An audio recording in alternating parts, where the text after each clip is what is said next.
नमस्कार दोस्तों, स्वागत है आपका क्लासमेट जीके के अंदर।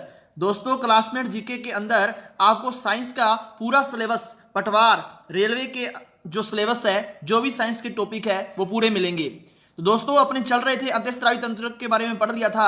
आज अपने पढ़ेंगे मानव शरीर का महत्वपूर्ण भाग हृदय। आज दोस्तों यकीन मानिए, हृदय को पढ़ने के बाद इस जो आज यहाँ पढ़ाया जाएगा आपको और कहीं से पढ़ने की जरूरत नहीं पड़ेगी। चाहे एसएससी का एग्जाम हो, रीट का एग्जाम हो, पटवार हो, चाहे रेलवे हो। दोस्तों, ये हैंड राइटिंग नोट्स है जो कि बड़ी ही किताबों से, बड़ी ही मेहनत से लिखे गए हैं। बहुत सी किताबों को क्या है, निचोड़ है। तो शुरू करते हैं दोस्तों आज की अपनी वीडियो। तो दोस्तों, मानव हृदय, बात कर रहे हैं मानव हृदय की। सबसे पहले अपने हृदय के बारे में कुछ बातें जानेंगे और बाद में देखेंगे कि मानव हृदय किस प्रकार से काम करता है, कौन कौन से इसके भाग होते हैं। तो दोस्तों, जो हृदय होता है, इसको हार्ट बोलते हैं और हृदय का अध्ययन कहलाता है कार्डियोलॉजी। पहला क्वेश्चन तो यही बन गया कि हृदय का अध्ययन क्या कहलाता है, तो सही उत्तर होगा कार्डियोलॉजी कहलाता है। दोस्तों, बात की जाए जो कार्डियोलॉजी है, इसके अंदर दो प्रकार के हृदयों का अध्ययन किया जाता है। हृदय के दो प्रकार होते हैं, एक होता है मायोजेनिक और एक होता है न्यूरोजेनिक। दोस्तों, जो न्यूरोजेनिक होता है उसके अंदर तंत्रिका तंत्र के न्यूरॉन के द्वारा हृदय कंट्रोल रहता है। यानी हृदय जो होता है किसी दूसरे अंग के द्वारा कंट्रोल रहता है, खुद कंट्रोल नहीं होता है। ऐसे हृदय को न्यूरोजेनिक हृदय कहा जाता है। मतलब मायोजेनिक जैसे आप पढ़ोगे तो न्यूरोजेनिक का अर्थ समझाओगे। मायोजेनिक जो हृदय होता है उसके अंदर जो हृदय होता है दोस्तों, सब नियंत्रित रहता है, यानी अपने आप सारा काम करता है, पंप की तरह काम करता है। अपने पढ़ा भी होगा, स्तनधारियों का जो हृदय होता है, यानी स्तनधारी हम जो प्राणी है दोस्तों, मानव हैं, बंदर है, ये सारे के सारे क्या होते हैं, स्तनधारी होते हैं। और पूछा जाए स्तनधारियों के अंदर हृदय का कौन सा प्रकार होता है, तो हम कहेंगे मायोजेनिक होता है। अगर पूछा जाए कॉकरोच, दोस्तों कॉकरोच एक जंतु होता है और इसका हृदय न्यूरोजेनिक होता है, यानी हृदय का कंट्रोल समय पर नहीं होता है। अब बात करते हैं हृदय में कक्षक। दोस्तों, हृदय में कक्षक कितने होते हैं? हृदय में कक्षक 2 भी हो सकते हैं, 3 भी हो सकते हैं, 4 भी हो सकते हैं, इससे ज्यादा नहीं हो सकते। दोस्तों, अगर हृदय में कक्षक 2 होंगे, इसका मतलब होगा कि इसके अंदर एक आलिंद होगा, एक निल्य होगा।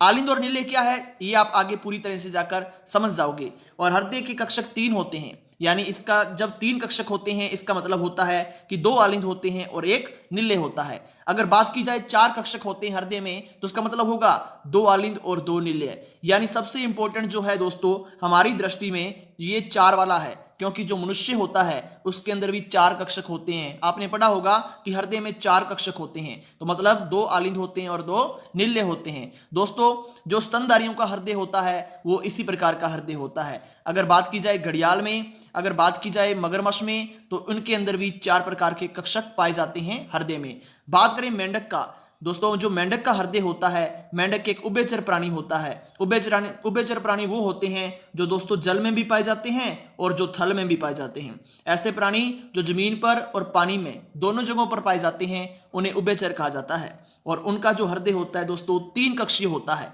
बात की जाए मछलियों की, दोस्तों मछली जल की रानी है, इसको जैसे ही बाहर निकालते हैं मर जाती है, यानी जल के अंदर पाई जाती है। और इसका हृदय जो होता है उसके अंदर 2 कक्षक होते हैं, एक आलिंद होता है और एक निल्य होता है। दोस्तों, सबसे इंपॉर्टेंट बात है कि जो मछली होती है, इसके हृदय की विशेषता होती है कि मछली के हृदय में हमेशा अशुद्ध रक्त बहता है। कौन सा रक्त बहता है दोस्तों? अशुद्ध रक्त बहता है, यानी साफ खून हृदय में नहीं पाया जाता। अब देखते हैं दोस्तों मानव के हृदय का भार। जो मानव का हृदय होता है, यानी इसका जो भार होता है, नर के अंदर अलग होता है, मादा के अंदर अलग होता है। मानव के हृदय का भार दोस्तों नर में 350 ग्राम और मादा में 250 ग्राम माना जाता है। यानी मादा का तो हमेशा 250 ग्राम ही रहेगा, लेकिन नर के अंदर दोस्तों कभी कभी 300 भी माना जाता है। यानी 300 ज्यादा इंपॉर्टेंट है, कभी कभी 350 मान लिया जाता है। ये आंकड़े हैं, बदलते रहते हैं। आपको 300 याद रखना है और 250 याद रखना है।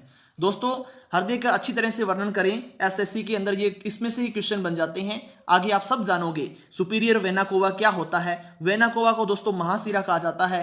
प्रश्न बन जाए कि हृदय के अंदर जो खून होता है सबसे पहले किसके द्वारा प्रवेश करता है, तो दोस्तों हृदय के अंदर जो खून होता है सबसे पहले वेना कोवा यानी महाशिरा के द्वारा प्रवेश करता है।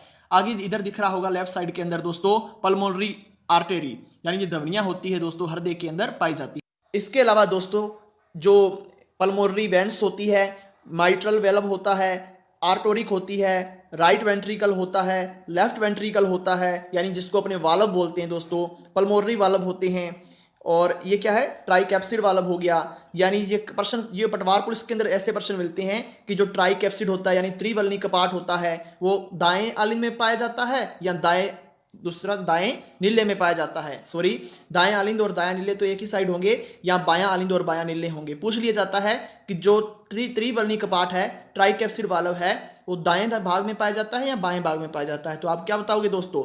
दोस्तों ये वाला जो भाग है हृदय के अंदर दायां माना जाता है। कौन सा माना जाता है? दायां माना जाता है। ये वाला जो भाग है दोस्तों हृदय के अंदर बायां माना जाता है। जो त्रिवलनी कपाट होते हैं वो दाएं भाग में पाए जाते हैं। कौन से भाग में पाए जाते हैं? दाएं भाग में पाए जाते हैं। और जो द्विवलनी कपाट होते हैं यानी जिसके अंदर दो कपाट होते हैं वो बाएं भाग में पाए जाते हैं। आगे बहुत सारी बातें हैं आप जानने को मिलेगी आपको दोस्तों। अब देख लिया जाए जो हृदय होता है इसकी स्थिति कहाँ होती है, यानी कहाँ पाया जाता है। दोस्तों जो हृदय होता है ये लेफ्ट साइड में बंद मुट्ठी के आकार का होता है और इसका रंग गुलाबी रंग होता है। कैसा रंग होता है? गुलाबी रंग होता है। और कौन सी साइड में पाया जाता है दोस्तों? ये वक्ष के अंदर, लेफ्ट साइड के अंदर पाया जाता है। अब बात की जाए दोस्तों मानव हृदय की, तो मानव जो हृदय होता है उसके अंदर कक्षकों की संख्या 4 होती है। अभी आप अपने बात करके हैं जिनके अंदर 4 कक्षक होते हैं उसके अंदर 2 आलिंद और 2 नीले पाए जाते हैं। ये अपने पढ़ा था, 4 कक्षक यानी 2 आलिंद और 2 नीले पाए जाते हैं। स्तनधारियों, घड़ियाल, मगरमच्छ के अंदर 4 कक्षक पाए जाते हैं और उभयचरों के अंदर 3 कक्षक पाए जाते हैं। मछलियों के अंदर 2 कक्षक पाए जाते हैं। तो दोस्तों ये बातें आपको याद होनी। दोस्तों जो हृदय होता है आकार इसका बंद मुट्ठी जैसा, रंग गुलाबी होता है। अगर बात की जाए हृदय की लंबाई, तो दोस्तों हृदय की लंबाई लगभग 12 सेंटीमीटर होती है। कितनी होती है? 12 सेंटीमीटर होती है। अगर बात की जाए दोस्तों चौड़ाई, तो दोस्तों चौड़ाई जो इसकी होती है 9 सेंटीमीटर होती है। 12, 9। अगर पूछ लिया जाए मोटाई, तो मोटाई इसकी जो होती है दोस्तों 6 सेंटीमीटर होती है। इतनी बात याद रखना है, ज़्यादा इंपॉर्टेंट नहीं है ये दोस्तों। आगे चित्र दिखा रखा है दोस्तों, इसकी क्रिया मैं लास्ट में बताऊंगा आपको किस प्रकार से ये क्रिया होती है। महाशिरा दायां आलिंद होता है, दायां नीले होता है दोस्तों ये, और ये बायां आलिंद होता है और ये बायां नीले होता है। जो दायां भाग होता है इसमें त्रिवलनी कपाट पाए जाते हैं, 1, 2, 3 दिखा रखा है। और जो बायां भाग होता है दोस्तों इसके अंदर द्विवलनी कपाट पाए जाते हैं, यानी 2 कपाट पाए जाते हैं, उनको द्विवलनी कपाट बोलते हैं। दोस्तों जो हृदय होता है इसके अंदर सबसे पहले जो रक्त होता है महाशिरा के द्वारा प्रवेश करता है। महाशिरा के द्वारा प्रवेश करके दाएं आलिंद में आ जाता है। दाएं आलिंद में आकर इकट्ठा हो जाता है और प्रेशर डालता है कपाटों पर।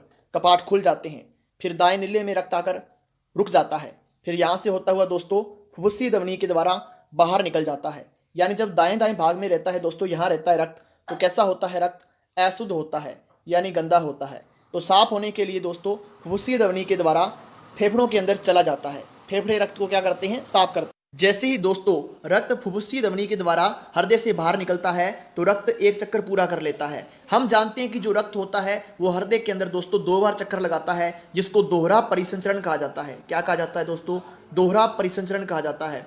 क्यों कहा जाता है? क्योंकि रक्त हृदय के अंदर 2 बार परिसंचरण करता है, 2 बार चक्कर लगाता है। एक चक्कर आपको समझ आ गया, महाशिरा के द्वारा प्रवेश किया, दाएं आलिंद में आया, इकट्ठा होकर प्रेशर डाला, दाएं नीले में पहुंच गया। फिर क्या होता है? फुफ्फुसीय धमनी के द्वारा बाहर निकल जाता है और एक चक्कर पूरा कर लेता है। बाहर क्यों निकलता है? क्योंकि खून गंदा था यहाँ पर, इसको साफ करने के लिए फेफड़ों के अंदर भेजा गया है। दोस्तों फेफड़ों के अंदर जाकर खून साफ हो जाता है और फिर द्वारा आता है हृदय के अंदर फुफ्फुसीय शिरा के द्वारा। किसके द्वारा? फुफ्फुसीय शिरा के द्वारा दोस्तों जो रक्त होता है साफ होकर हृदय से बाएं आलिंद में आ जाता है। बाएं आलिंद से फिर बाएं नीले में आ जाता है। बाएं नीले से दोस्तों महाधमनी के द्वारा बाहर निकल जाता है। बाहर निकल जाता है मतलब शरीर के अंदर चला जाता है। और जब महाधमनी से बाहर निकलता है तो दूसरा चक्कर भी पूरा हो जाता है। इस प्रकार से रक्त होता है दोस्तों 2 बार चक्कर हृदय के अंदर लगाता है। सबसे पहले प्रवेश कहाँ से किया? महाशिरा से। सबसे पहले बाहर कहाँ से निकला? फुफ्फुसीय धमनी से। दूसरी बार प्रवेश कहाँ से किया? फुफ्फुसीय शिरा से। दूसरी बार बाहर कहाँ से निकला? महाधमनी से। तो 2 चक्कर हो गए ना दोस्तों। तो पेरिकार्डियम क्या होता है? अब मैंने लिख रखा है पेरिकार्डियम। दोस्तों हृदय के चारों तरफ पाए जाने वाले आवरण को पेरिकार्डियम कहा जाता है। अब रक्त जो होता है किसी न किसी नलिकाओं के द्वारा गमन करता होगा और रक्त के जो हृदय होता है दोस्तों अपना शरीर होता है उसके अंदर रक्त वाहिनियां पाई जाती है। रक्त वाहिनियां 2 प्रकार की पाई जाती है, एक होती है धमनियां और दूसरी होती है सिराएं। अब कुछ मैंने महत्वपूर्ण बातें लिख रखी है दोस्तों, कचरा बिल्कुल नहीं लिखा है, बिल्कुल ऐसे फैक्ट लिखे हैं जो सीधे परीक्षाओं के अंदर पूछे जाते हैं। पूछा जाता है जो धमनियां होती है उसकी दीवारें मोटी होती है, ध्यान रखना है। मोटी क्यों होती है पता चल जाएगा दोस्तों। जो धमनियां होती है इसके अंदर हमेशा शुद्ध खून होता है। पहली बात दीवारें मोटी होती है, दूसरी बात शुद्ध खून होता है, तीसरी बात जो धमनियां होती है वो रक्त को हृदय से पूरे शरीर में लेकर जाती है। यानी जो धमनियां होती है दोस्तों हृदय के अंदर जो खून पड़ा हुआ है इसको बाहर लेके जाती है शरीर में। कौन? धमनियां लेकर जाती है। तो दोस्तों मान लिया कि आपका एक मकान है, ऊपर टैंकी पानी की रखी हुई है, नीचे मोटर लगी हुई है, पानी को आपने ऊपर चढ़ाना है, तो बताओ प्रेशर ज़्यादा लगाना पड़ेगा या कम लगाना पड़ेगा? ज़्यादा लगाना पड़ेगा। और इसी प्रकार धमनियाँ काम करती है, यानी ये अपना हृदय हो गया, हृदय से खून को पूरे शरीर के अंदर लेके जाने के लिए प्रेशर ज़्यादा लगाना पड़ता है, इस कारण इसकी दीवारें क्या होती है? मोटी होती है। मान लिया कि अगर पतली होती तो क्या होता? तो दीवारें दोस्तों फट जाती। ये बात ध्यान रखनी है आप। आशा करता हूं दोस्तों आपको समझ आ रहा हो। थोड़ा तेज बोला जा रहा है क्योंकि वीडियो लंबी नहीं करने चाहते। दोस्तों जो धमनियां होती है, दीवारें मोटी होती है, खून इसके अंदर साफ होता है, रक्त को हृदय से पूरे शरीर में लेकर जाती है, लेकिन इसका अपवाद है। मैंने बोला है धमनियां के अंदर हमेशा साफ खून होता है, लेकिन दोस्तों जो फुफ्फुसीय धमनी होती है उसके अंदर साफ खून नहीं पाया जाता, गंदा खून पाया जाता है। आगे बात करते हैं सिराओं की। ये भी रक्त वाहिनियों का दूसरा प्रकार है दोस्तों। इसकी दीवार पतली होती है, इसके अंदर हमेशा अशुद्ध रक्त पाया जाता है और ये हृदय में रक्त को लेकर आती है। क्या करती है? यानी जो शरीर होता है, शरीर से रक्त को हृदय में लाने का जो काम करती है वो सिराएं होती है। और दूसरा इसके बिल्कुल विपरीत दोस्तों, हृदय से पूरे शरीर के अंदर, यानी हृदय से खून को शरीर के अंदर लेकर जाने का काम धमनियां करती है। दोस्तों सिराओं के अंदर हमेशा अशुद्ध खून होता है, लेकिन इसका भी अपवाद है। अगर मैं आगे लिख दूं फुफ्फुसीय सिराएं, क्या लिख दूं? फुफ्फुसीय सिरा लिख दूं या फुफ्फुसीय सिराएं लिख दूं, तो उसके अंदर खून कैसा होता है? साफ होता है। दोस्तों जो हृदय धमनियां होती है उसको अपने स्टेथोस्कोप यंत्र के द्वारा सुनते हैं। आपने कभी देखा होगा खांसी जुकाम वगैरह हो जाता है, खांसी हो जाती है, तो डॉक्टर कहता है कि लंबी सांस खींचो, और अपने वक्ष के ऊपर वो क्या करता है? एक यंत्र लगाता है और अपनी हृदय धड़कनों को सुनता है। उस यंत्र को दोस्तों स्टेथोस्कोप बोला जाता है। क्या बोला जाता है? स्टेथोस्कोप। दोस्तों इतनी बात आपको समझ आ गई होगी। रक्त वाहिनियां, धमनियां और सिराएं बिल्कुल समझ आ गई होगी। आगे देखते हैं दोस्तों लव साउंड और डब साउंड। आपने सुना होगा, एक बार प्रश्न पूछा गया था हृदय के अंदर किस प्रकार की धमनियां आती है, तो हम कहेंगे लब डब की धमनी आती है। लेकिन इसको और क्लियर कर दिया मैंने रेलवे के अंदर या एसएससी के अंदर, थोड़ा विस्तार से पूछ लेते हैं, उसको भी क्लियर करके आ रहा हूं दोस्तों। पटवार पुलिस के अंदर तो सीधे ही पूछा जाता है कैसी धमनी आती है, तो लब और डब की साउंड आती है। लेकिन कैसे आती है वो देख लो दोस्तों। जब त्रिवलनी कपाट तथा द्विवलनी कपाट बंद होते हैं, यानी त्रिवलनी कपाट अभी अपने पढ़ा था दाएं भाग में पाया जाता है, और द्विवलनी कपाट क्या होता है? बाएं भाग में पाया जाता है। यानी दायां आलिंद और दाएं नीले के बीच में त्रिवलनी कपाट, बायां आलिंद और बाएं नीले के बीच में द्विवलनी कपाट होता है। और जब ये बंद होते हैं या खुलते हैं तो लब की साउंड आती है, लब की साउंड आती है। दोस्तों ये साउंड होती है, ये लंबे समय तक आती है और ये हल्की होती है। कैसी होती है? हल्की साउंड होती है। लेकिन जो डब की आवाज़ आती है दोस्तों, ये जब अर्धचंद्राकार कपाट बंद होते हैं। अब अर्धचंद्राकार कपाट क्या है ये भी मैंने आगे पूरा विस्तार से समझा रखा है, चिंता किसी बात की नहीं करनी है। दोस्तों जब अर्धचंद्राकार कपाट बंद होते हैं तो डब की आवाज आती है, जब त्रिवलनी और द्विवलनी कपाट बंद होते हैं तो लब की आवाज आती है। दोस्तों डब की आवाज कम समय तक आती है और ये भारी होती है। आगे देखते हैं ट्राइकैप्सिड, यानी जिसको बोलते हैं त्रिवलनी कपाट। आगे मैंने लिख दिया अलग से, दाएं आलिंद और दाएं नीले के बीच में पाए जाने वाले कपाट को त्रिवलनी कपाट बोलते हैं, ट्राइकैप्सिड भी बोला जाता है। ये प्रश्न सीधा देखने को मिल सकता है। आगे है बाइकैप्सिड कपाट, दोस्तों जिसको द्विवलनी कपाट बोलते हैं, यानी बाएं आलिंद और बाएं नीले के बीच में पाए जाने वाले कपाट को बाइकैप्सिड या द्विवलनी कपाट कहा जाता है। दोस्तों जो द्विवलनी कपाट होता है इसका एक अन्य नाम माइट्रिल कपाट भी बोलते हैं। क्या बोलते हैं दोस्तों? मिट्रिल कपाट या माइट्रिल बोला जाता है। आगे हम पढ़ने वाले हैं कुछ इंपॉर्टेंट फैक्ट दोस्तों। एरोटिड आपने नाम नहीं सुना होगा, लेकिन एसएससी रेलवे पटवार के अंदर तो नहीं, लेकिन बड़े एग्जामों के अंदर पूछ लेते हैं एरोटिड है क्या। तो दोस्तों जो महाधमनी होती है उसके उद्गम स्थान पर पाए जाते हैं, जो यानी ऐसे अंग होते हैं, ऐसी संरचना होती है जो महाधमनी के उद्गम स्थान पर पाए जाते हैं, उन्हें एरोटिड बोलते हैं। बस ऐसे याद ही रखना है आपको। आगे इंपॉर्टेंट बात है दोस्तों, पल्मोनरी एरोटिड, यानी जो पल्मोनरी एरोटिड होती है उसका मतलब क्या होता है? दोस्तों जो फुफ्फुसीय धमनी होती है उसके उद्गम स्थान पर पाए जाने वाले जो अंग होते हैं उसे पल्मोनरी बोला जाता है। अब अभी अपने पढ़ के आए थे जो डब की आवाज़ आती है, किसकी आवाज़ आती है? डब की आवाज़ आती है दोस्तों। वो कहाँ से आती है? अर्धचंद्राकार कपाटों के खुलने से। अब मैंने बताया था ना अर्धचंद्राकार जो कपाट होते हैं वो कैसे होते हैं, उसको देखते हैं दोस्तों। एरोटिड और पल्मोनरी कपाट जब दोनों आपस में जुड़ जाते हैं तो उसे अर्धचंद्राकार कपाट कहा जाता है। या एरोटिड और पल्मोनरी कपाट जब आपस में जुड़ते हैं तो अर्धचंद्राकार कपाट बन जाते हैं। जब ये खुलते हैं और बंद होते हैं तो डब डब की आवाज़ आती है। ये आवाज़ कैसी होती है? भारी होती है दोस्तों। अभी अपने ऊपर देख के आए थे, एक बार वो एक देख सकते हैं दोस्तों, लब साउंड और डब साउंड। आगे देखते हैं दोस्तों, आगे देखते हैं कुछ महत्वपूर्ण बातों को। हैवर्सियर कपाट, यानी कुछ भी छोड़ने वाले नहीं है। हैवर्सियस जो कपाट होता है वो अगर महाशिरा पर पाए जाते हैं, कहाँ पाए जाते हैं दोस्तों? महाशिरा के आगे वाले भाग पर। आगे है यूस्टेकियन कपाट। कौन सा है दोस्तों? यूस्टेकियन कपाट है, ये पश्च महाशिरा पर पाए जाते हैं। अगर महाशिरा पर हैवर्सियस कपाट और पश्च महाशिरा पर यूस्टेकियन कपाट।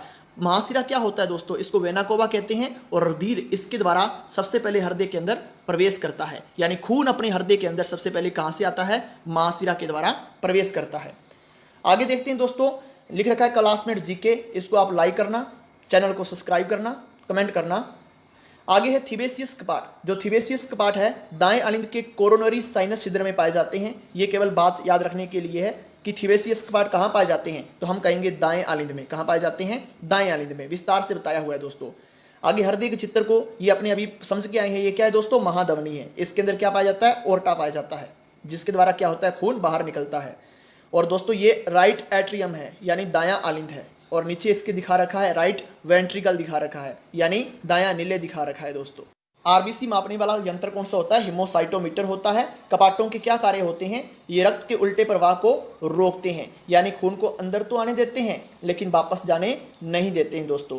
कॉकरोच का रुधिर जो होता है, खून जो होता है, सफेद होता है, यानी इसके अंदर हीमोलिम्फ पाया जाता है। जो सीप या गोंगा होता है इसका खून नीला होता है और इसके अंदर हीमोसाइनिन पाया जाता है। पूछ लिया जाए सीप या गोंगे का खून नीला क्यों होता है, तो हम कहेंगे हीमोसाइनिन वर्णक के कारण, और इसके अंदर कॉपर आयन पाया जाता है। दोस्तों आगे महत्वपूर्ण बात है, पटवार पुलिस के अंदर ऐसी बात नहीं पूछी जाती, लेकिन रेलवे के अंदर आपको ऐसी बात देखने को जरूर मिल सकती है। कौन सी बात दोस्तों?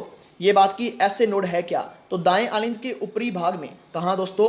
दाएं अलिंद के ऊपरी भाग में पाए जाते हैं ऐसे नोड, और हृदय का मस्तिष्क कहा जाता है। बहुत गजब की बात है कि हृदय का मस्तिष्क यानी हृदय का ब्रेन किसे कहते हैं, तो ऐसे नोड को कहते हैं। पेसमेकर किसे कहते हैं? ऐसे नोड को कहते हैं। गति प्रेरक किसे कहते हैं? ऐसे नोड को कहा जाता है। कहाँ पाया जाता है? दाएं अलिंद के ऊपरी भाग में पाया जाता है। आगे दोस्तों इंपॉर्टेंट बात है हृदय धड़कन। कौन सी बात है दोस्तों? हृदय धड़कन। क्या है हृदय धड़कन? प्रति मिनट हृदय स्पंदनों की जो संख्या होती है, स्पंदन का मतलब होता है कंपन। हृदय 1 मिनट में जितनी बार कंपन करता है उसे हृदय धड़कन कहा जाता है।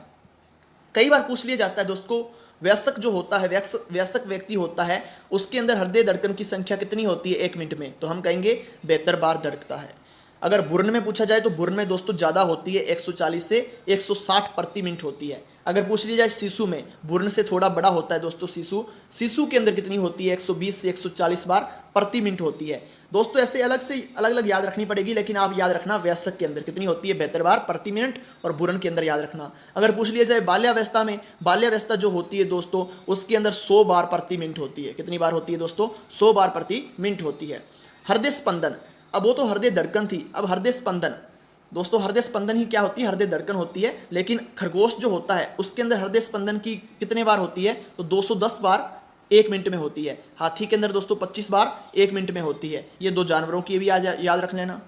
अब अपने पीछे पढ़ के आए थे दोस्तों रक्त वाहिनियां, धमनी और सिरा के बारे में पढ़ा था। धमनी के अंदर शुद्ध खून होता है, सिरा के अंदर अशुद्ध खून होता है। जो धमनी होती है ये हृदय से खून शरीर के अंदर लेके जाती है। जो सिरा होती है ये क्या करती है? शरीर से खून को हृदय में लेकर आती है। जो धमनी होती है दोस्तों ये मोटी होती है, इसकी दीवार सिरा होती है, इसकी दीवार क्या होती है दोस्तों? पतली होती है। क्यों होती है वो मैंने आपको बता दिया था, लेकिन कुछ बातें बच गई थी वो बता रहा हूं। धमनी होती है दोस्तों ये गहराई में पाई जाती है, इसका रंग लाल होता है, इसमें शुद्ध खून होता है, इसकी दीवार मोटी होती है। सिरा होती है ये शरीर की सतह पर पाई जाती है, रंग पीला होता है, खून असाफ होता है, साफ नहीं होता है, अशुद्ध होता है, दीवार कैसी होती है? पतली होती है। नोट लगाकर दोस्तों लिखना है, याद करना है। जो धमनी होती है इसमें कपाट नहीं पाए जाते, जो सिरा होती है इसमें कपाट पाए जाते हैं। बहुत ही इंपॉर्टेंट बात है। क्लासमेट जीके को लाइक सब्सक्राइब जरूर करना है दोस्तों। सबसे बड़ी धमनी कौन सी होती है? महाधमनी होती है। सबसे बड़ी धमनी कौन सी होती है दोस्तों? महाधमनी होती है। इसको उदरीय महाधमनी भी कहा जाता है, इसको स्मॉल ए से भी कैपिटल ए से भी लिखा जाता है। दोस्तों सबसे बड़ी सिरा कौन सी होती है? महासिरा होती है, इसको पश्च महासिरा भी कहा जाता है और इसको आईबीसी से भी लिखा जाता है। दोस्तों अगर आपको ये वीडियो अच्छी लगी तो इस पे ऊपर कमेंट शेयर और लाइक जरूर करना। धीरे धीरे सुधार और करेंगे। धन्यवाद दोस्तों। आज अपने पढ़ा है हार्ट को, हार्ट के बारे में जितने भी क्वेश्चन बन सकते थे वो मैं लेके आया हूँ। बहुत सी किताबों का दोस्तों निचोड़ है, ऐसा आपको देखने को कहीं भी नहीं मिल सकता। नोट्स बहुत ही गजब तरीके से बनाए गए हैं दोस्तों आपके लिए। लाइक कमेंट शेयर जरूर करना।